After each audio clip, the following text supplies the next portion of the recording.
तो हम line integral देखते हैं किस तरह से हम इवेल्युएट करते हैं। तो एक हमारे पास फंक्शन है एक्स स्क्वायर आई माइनस एक्स वाई जे।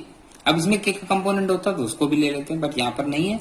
तो सीधे सीधे हमें क्या करना होगा, देखिए from the point 0,0 to 1,1 along the parabola. तो हमें इंटीग्रल निकालना है, that is called line integral. और 0,0 टू 1,1 अलोंग द पैराबोला निकालना है। तो देखिए इंटीग्रल, जो लाइन इंटीग्रल होता है उसका डेफिनेशन क्या है, integral F dot D R along the curve C. तो अलोंग द कर्व सी हमने एफ की वैल्यू रख दी एक्स स्क्वायर आई माइनस एक्स वाई जे, और जो डी आर होगा हमारा डी एक्स आई प्लस डी वाई जे हमने लिख लिया बिकॉज एक्स और वाई ने दिया। अब देखिए इसमें क्या होगा हमारा एक्स स्क्वायर डी एक्स, क्योंकि ये हम डॉट प्रोडक्ट लेना है, एफ डॉट डी आर हमें कैलकुलेट करना है। तो एफ हमारा ये रहा, डी आर वेक्टर हमारा ये रहा। तो x square d x minus x y d y. अब अलोंग द पैराबोला करना है, मतलब y square equal to x. लेकिन अगर हम इस अलोंग द पैराबोला का मतलब है कि ये जो हमें कर्व दिया है इसको हमें इसमें यूज करना होगा, इस इंटीग्रेंड में।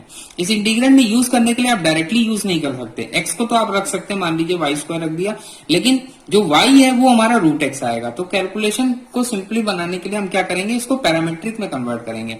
पैरामेट्रिक में किसी भी चीज को कन्वर्ट करना, तो उसमें मान लीजिए कि इसमें हमारे पास दो वेरिएबल है एक्स और वाई। तो हमने एक्स को लिया टी, तो y हमारा कितना हो जाएगा, जैसे हम x को t एज्यूम करेंगे y हमारा हो जाएगा आपका कितना हो जाएगा, x अगर आपने t लिया तो y हमारा रूट t होगा। लेकिन अगर हम x को t स्क्वायर ले लें तो y हमारा t हो जाएगा। या आप कह सकते हैं कि y को आपने t ले लिया तो x हमारा t स्क्वायर हो गया। ओके, अब हम t की अगर हमें लिमिट निकालनी हो तो जो हमें पॉइंट दिया 0,0 टू 1,1 तो ये इसमें इंप्लीमेंट करेंगे। तो जैसे ही आप 0 रखेंगे तो t आपको 0 मिलेगा, 1,1 रखेंगे तो आपको t 1 मिलेगा। तो लिमिट हो गई हमारी 0 टू 1। इसके बाद अब हम एक्स स्क्वायर की वैल्यू रख देंगे, तो एक्स स्क्वायर हमारा कितना हो जाएगा, t टू द पावर 4 हो जाएगा एक्स स्क्वायर। ओके, लेकिन dx की वैल्यू इससे इवेल्युएट होगी। तो dx हमारा इससे क्या होगा, dx equal to 2t dt हो जाएगा। तो dx की वैल्यू हम रख देंगे 2t dt, तो 2t और dt माइनस उसी तरह x की वैल्यू हमारे पास t स्क्वायर है, y की वैल्यू हमारे पास t है, और हमें dy रखना है। तो dy हमारा सिंपल dt हो गया, तो कोई इशू नहीं, dt हो गया। अब देखिए पूरा जो इंटीग्रेंड है वो dt t में कन्वर्ट हो गया। तो 0 टू 1 देखिए ये क्या होगा, 2 times t to the power 5 dt minus 0 to 1 t cube dt।